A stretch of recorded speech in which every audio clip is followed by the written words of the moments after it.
أعوذ بالله من الشيطان الرجيم. بسم الله الرحمن الرحيم. قالوا يا هود ما جئتنا ببينة وما نحن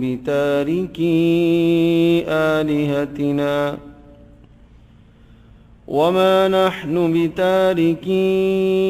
آلهتنا عن قولك وما نحن لك بمؤمنين إن نقول إلا اعتراك بعض آلهتنا بسوء قال إني أشهد الله واشهدوا أني بريء مما تشركون من دونه فكيدوني جميعا ثم لا تنظرون إني توكلت على الله ربي وربكم ما من دابة إلا هو آخذ بناصيتها إن ربي على صراط مستقيم. قالوا يا هود ما جئتنا ببينة. ہود علیہ السلام کو ان کی قوم کہنے لگی ما جئتنا ببینۃ، اے ہود تو اپنی نبوت پر کوئی سند تو لے کر آیا نہیں ہمارے پاس. وما نحن بتارکی آلہتنا عن قولک، اور محض ہم تیری باتوں سے ہم اپنے معبودوں کو نہیں چھوڑیں گے. وما نحن لک بمؤمنین، اور نہ ہی ہم آپ کو تسلیم کریں گے. ان نقول الا اعتراک بعض آلہتنا بسوء، رہی یہ بات کہ تو اس قسم کی جو باتیں کہتا ہے، یہ ہمیں یہ خیال ہے، ہمارا یہ خیال ہے کہ ہمارے بعض معبودوں کو برا بلا کہنے کی وجہ سے آپ کی عقل خراب ہو گئی. قال انی اشہد اللہ، کہا ہود علیہ السلام نے میں اللہ پاک ہی کو گواہ بناتا ہوں. واشہدوا انی بریء مما تشرکون من دونہ، اور تم بھی گواہ رہو کہ میں بے شک بیزاری کا اعلان کر رہا ہوں ان تمام چیزوں سے، ان تمام معبودوں سے جن کو تم اللہ پاک کے ساتھ شریک ٹھہراتے ہو. فکیدونی جمیعا، تمہیں جو کچھ میرے خلاف کرنا ہے کر لو. ثم لا تنظرون، پھر مجھے بے شک مہلت نہ دینا. انی توکلت علی اللہ ربی و ربکم، بے شک میں تو اللہ ہی پر بھروسہ کر رہا ہوں جو میرا بھی پروردگار ہے اور تمہارا بھی. ما من دابۃ الا هو آخذ بناصیتها، اور کوئی بھی چوپایا اور کوئی بھی جاندار ایسا نہیں ہے جو اس کی قبضہ قدرت سے باہر ہو. ان ربی علی صراط مستقیم، بے شک میرا پروردگار سیدھے راستے ہی کا حکم دیتا ہے. حضرت ہود علیہ السلام نے اپنی قوم کے سامنے ایک دعوت رکھی تھی، اور دعوت کے الفاظ یہ تھے کہ اے میری قوم، اللہ کے سوا تم کسی کی بندگی نہ کرو، اور اے میری قوم کہ میں اس دعوت پر تم سے کسی قسم کے اجر کا مطالبہ نہیں کرتا، مجھے تو میرا اللہ ہی اجر دے گا. اور اے میری قوم، تم اپنے رب سے استغفار کرتے رہو اور گناہوں سے بچتے رہو اور توبہ کرتے رہو، اس کے نتیجے میں اللہ تبارک و تعالیٰ تمہارے اوپر بارشیں بھی برسائے گا اور تمہیں طاقت اور قوت بھی عطا کرے گا. ہود علیہ السلام کی اس معجزانہ تبلیغ اور دعوت کے بعد قوم نے انتہائی بدتمیزی اور سرکشی سے جواب دیا، اور قوم یہ کہنے لگی اے ہود ما جئتنا ببینۃ، پہلی بات تو یہ ہے کہ آپ کے پاس کیا سند ہے اس بات کی؟ آپ جو کہتے ہو کہ میں اللہ کا نبی ہوں، میں رسول ہوں، آپ کے پاس کیا دلیل ہے، کیا سند ہے، کیا معجزہ ہے؟ یہاں تک تو پھر بات ٹھیک. وما نحن بتارکی آلہتنا عن قولک، محض تیری ان باتوں سے ہم معبودوں کو ہرگز نہیں چھوڑیں گے جو ہم اپنے آباء و اجداد سے اور اپنے پرانے طریقے پر چلے آ رہے ہیں، ہم اس طریقے کو محض آپ کی دعوت پر اور آپ کی بات پر ہرگز نہیں چھوڑیں گے، ہم جمے رہیں گے۔ وما نحن لک بمؤمنین، اور ہمیں تیری باتیں کوئی تسلیم نہیں ہیں، تیری باتیں ہمیں بھلی معلوم نہیں ہوتی۔ جب انسان کے سامنے حق کھل کر آتا ہے اور انسان کے مزاج کے اندر کجی ہو، ٹیڑھا پن ہو، آدمی کی فطرت میں خرابی ہو اور آدمی کے اندر کبر پایا جائے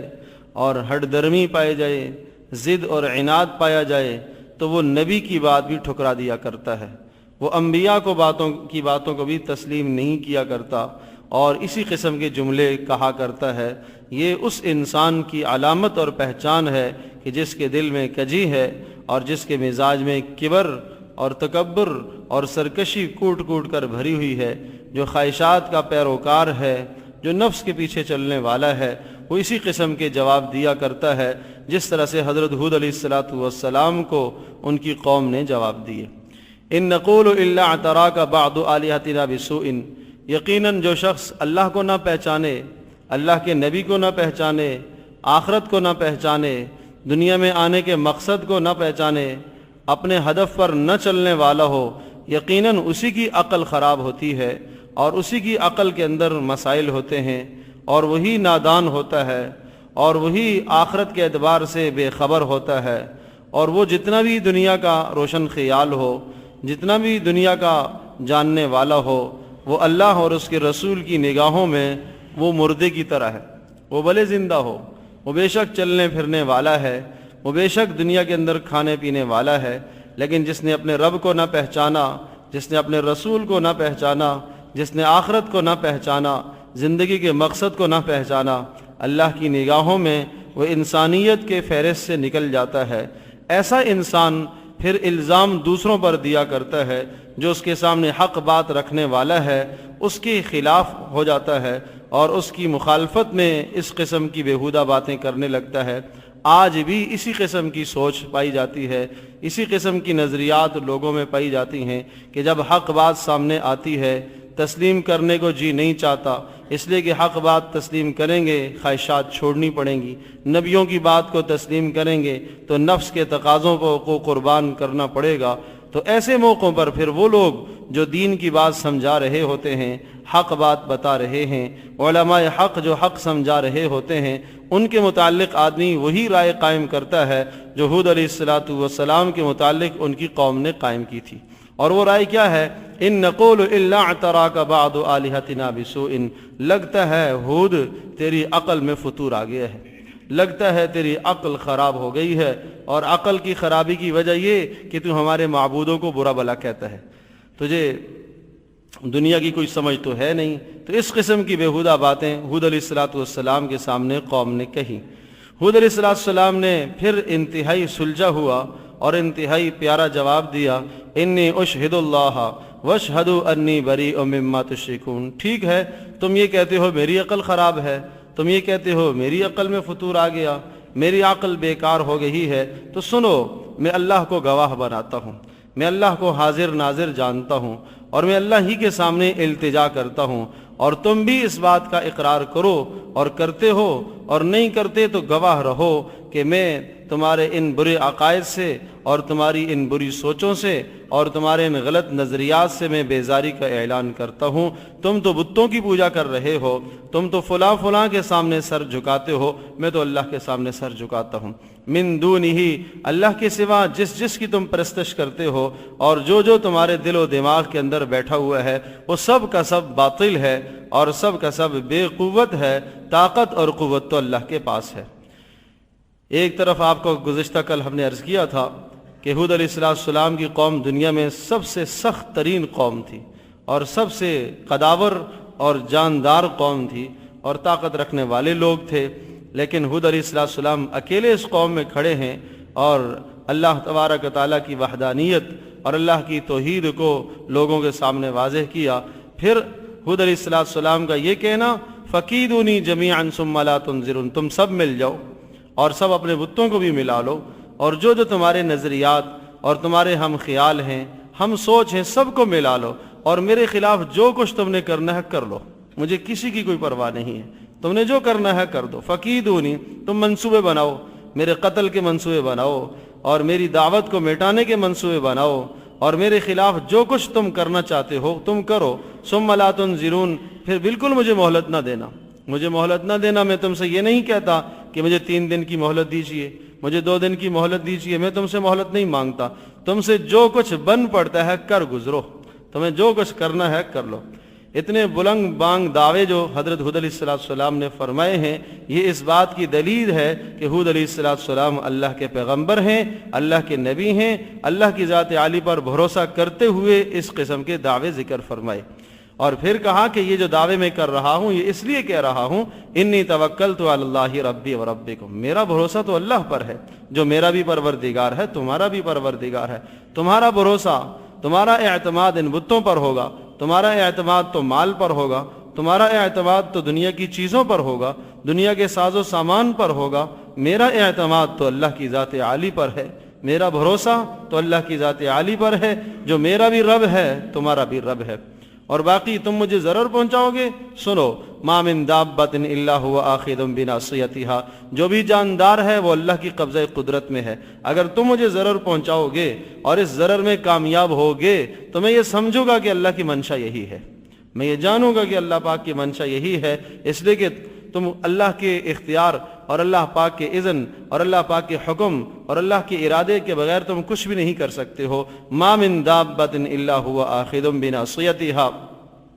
میں یہ جانتا ہوں اور میرا یہ عقیدہ ہے اور میری یہ سوچ ہے کہ جو بھی جاندار ہے وہ جاندار اللہ پاک کی قبضہ قدرت میں ہے۔ ان ربی علی صراط مستقیم، باقی میرا پروردگار سیدھے راستے کا حکم دیتا ہے اور میں اسی کے سیدھے راستے پر چل رہا ہوں۔ اگر اسی دعوت کو دیتے دیتے اور اس سیدھے راستے پر چلتے چلتے تم سارے میرے مخالف بن جاؤ، مجھے کوئی پرواہ نہیں ہے، خاندان ساتھ نہ دے مجھے کوئی پرواہ نہیں ہے، کنبہ قبیلہ ساتھ نہ دے مجھے کوئی پرواہ نہیں ہے، حالات سازگار نہ ہو مجھے اس کی کوئی پرواہ نہیں ہے، اس لیے کہ میرا بھروسہ اللہ کی ذات عالی پر ہے اور میں اسی پر بھروسہ کیے ہوئے ہوں اور میں حق بات تمہیں کہہ رہا ہوں۔ اب حق بات کہتے کہتے اگر میری موت آ جاتی ہے اور اسی راستے میں چلا جاتا ہوں تو کوئی بات نہیں ہے، یہ میرے لیے سعادت ہے۔ تو حضرت ہود علیہ السلام نے اس طرح سے اپنی قوم کے سامنے یہ باتیں رکھیں اور پھر آخری بات کہا، سنو، فَإِن تَوَلَّوْا فَقَدْ أَبْلَغْتُكُم مَّا أُرْسِلْتُ بِهِ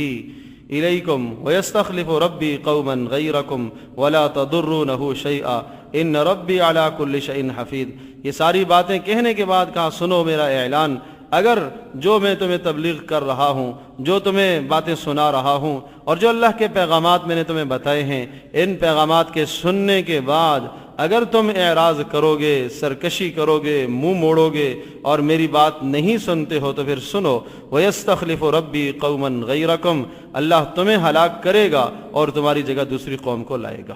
اللہ پاک قادر مطلق ہے کہ اللہ پاک تمہیں ہلاک کر دے، تمہیں غرق اور برباد کر دے اور تمہاری جگہ اللہ پاک دوسری قوم کو لائے جو اللہ پاک کی مطیع اور فرما بردار ہو۔ وَلَا تَضُرُّونَهُ شَيْئًا، اور سنو، تم اللہ کے دین کو کوئی نقصان نہیں کر سکتے، تم اللہ کا نقصان نہیں کر سکتے، اللہ کے دین کو تم نہیں مٹا سکتے۔ ان ربی علی کل شیء حفیظ، بے شک میرا رب ہر چیز پر نگہبان ہے، ہر چیز کی حفاظت کر رہا ہے، وہ میری بھی حفاظت کرے گا اور وہ اپنے دین کی بھی حفاظت کرے گا۔ پھر اس کے بعد قوم پر آنے والے عذاب کا تذکرہ ہے جو آئندہ آیات میں آئے گا۔ تو اس لیے ان تمام واقعات سے ہمارے لیے بھی بڑے بڑے سبق ہیں کہ ہم ان تمام باتوں کو دیکھیں کہ حق بات کی مخالفت کرنا، دین کی مخالفت کرنا، یہ کوئی عقل مندی کی بات نہیں ہے۔ اور جب صحیح بات انسان کے سامنے آئے، حضرت فضیل بن عیاض رحمۃ اللہ علیہ سے کسی نے پوچھا کہ تواضع کیا ہے، تواضع کس کو کہتے ہیں؟ بہت عجیب بات ارشاد فرمائی، ارشاد فرمایا تواضع یہ ہے کہ جب تمہارے سامنے کوئی آدمی حق بات کہہ دے تو اس حق بات کے سامنے اپنے آپ کو تسلیم کر لو، اپنے آپ کو جھکا دو، سر کو جھکا دو، سر تسلیم خم ہو جاؤ، جی چاہے نہ چاہے اسے تسلیم کر لو۔ یہ نہ دیکھو کہ قائل کون ہے، یہ دیکھو کہ بات اگر اس نے ٹھیک کہی ہے تو اس بات کے سامنے جھک جانا، یہ سب سے بڑی تواضع ہے۔ اللہ پاک ہم سب کے لیے عمل کرنا آسان فرمائے۔